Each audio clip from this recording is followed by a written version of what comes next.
Halo, saya Irwan Effendi dan video ini berjudul bagaimana menggunakan telepati untuk memanggil makhluk energi.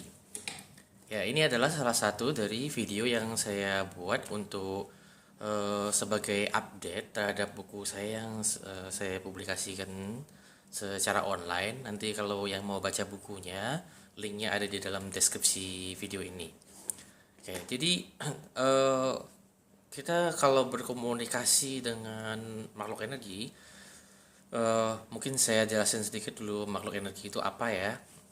Makhluk energi itu adalah makhluk hidup yang tidak memiliki badan fisik. Mungkin sepintas kedengarannya aneh, tapi kenyataannya adalah ya seperti begitu. Jadi kalau kita umpamakan suatu software ya, ini adalah software yang tidak ada hardware-nya ya. Itu mereka memang kehidupannya berbeda dengan kita, tapi mereka juga memang memiliki kehidupan sendiri. Nah, oke, jadi ini bagaimana cara komunikasi otomatis ya, sebagai makhluk yang tidak memiliki badan fisik ya, mereka tentu saja tidak menggunakan suara ya, tidak suara, jadi mereka tuh menggunakan energi juga komunikasinya. Nah, untuk kita energi komunikasi secara energi itu istilah yang kita kenal itu adalah istilahnya telepati. Untuk bisa berkomunikasi tentu saja nomor satu harus bisa mengirim dulu ya. Nah, setidak-tidaknya kalau kita bicara bisa mengirim, istilahnya bisa memanggil. Nah, bagaimana caranya berlatih untuk bisa mengirim sinyal pikiran, mengirim telepati gitu? Nah, ini caranya adalah pertama harus bisa konsentrasi tenang ya. Jadi paling gampang kalau cari ruangan gelap ya, yang sunyi, yang nggak banyak suara-suara atau apa mengganggu gitu, ya mungkin di kamar tutup pintu, mati lampu gitu. Nah, terus mata dipejam, tenang. Nah, fokuskan niat kita untuk tetap melihat dalam kondisi mata terpejam. Dan kemana ngelihatnya? Ngelihatnya ke belakang ini. Jadi ini kan ada alis ya. Nah, di belakang ini ada area yang biasanya dikenal dengan istilah mata ketiga ya.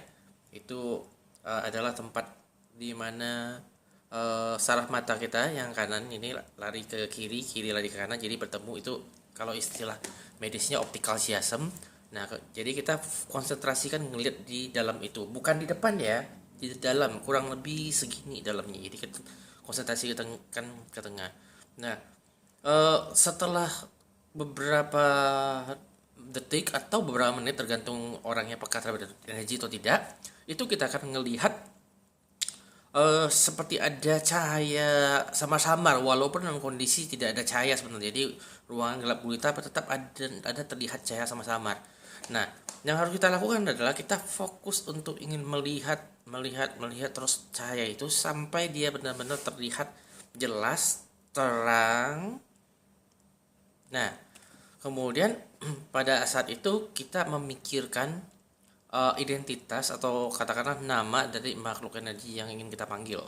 Oke, mungkin bagi orang-orang rata-rata yang beragama mengertinya manggil malaikat istilahnya gitu ya. Jadi oke, silakan mau panggil siapa, mau coba panggil misalnya panggil Jibril atau siapa gitu ya. Nah, itu kita konsentrasi jadi bukan disuarakan gitu tapi dipikirkan untuk memanggil, dan pikiran ini dikonsentrasikan ke titik terang itu. Nah, disitulah jadi kemudian pikiran itu terpancar dalam bentuk telepati. Masalah apakah makhluk energinya akan menerima atau tidak, ya itu cerita lain. Dan apakah kalau ada yang menerima terus yang muncul itu pasti makhluk energinya yang kita maksud, itu juga ada cerita lain. Karena ini penting untuk dipahamin. Makhluk energi karena mereka tidak terikat kepada masalah masalah fisik ya. Jadi mereka tuh untuk berubah bentuk, berubah wujud itu gampang sekali ya.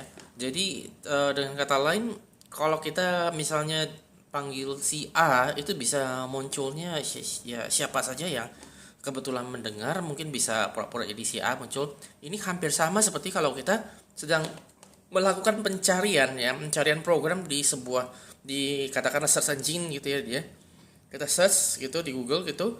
nanti yang keluar itu belum tentu program yang kita cari kan, bisa jadi program lain yang sengaja sengaja menggunakan nama yang sama atau keyword yang sama, atau bahkan bisa benar-benar jadi virus yang menyamar jadi program. Ini sama saja ya. Jadi ketika kita manggil makhluk energi, kita juga memang tidak bisa benar-benar tahu pasti apakah itu dia atau tidak ya. Tapi ini hanya sekedar bagaimana caranya bisa belajar manggil. Terus tahunya berhasil atau tidak. Nah, kita sudah konsentrasi mengirim begitu. Nah, kalau tiba-tiba terlihat kayak pendaran energi, ada sosoknya begitu di dalam bayangan kita, kemudian ada gambaran lain yang masuk, itu berarti ada yang nyahut. Siapa yang nyahut? Ya kembali tadi saya bilang kita tidak bisa tahu. Oke, makasih.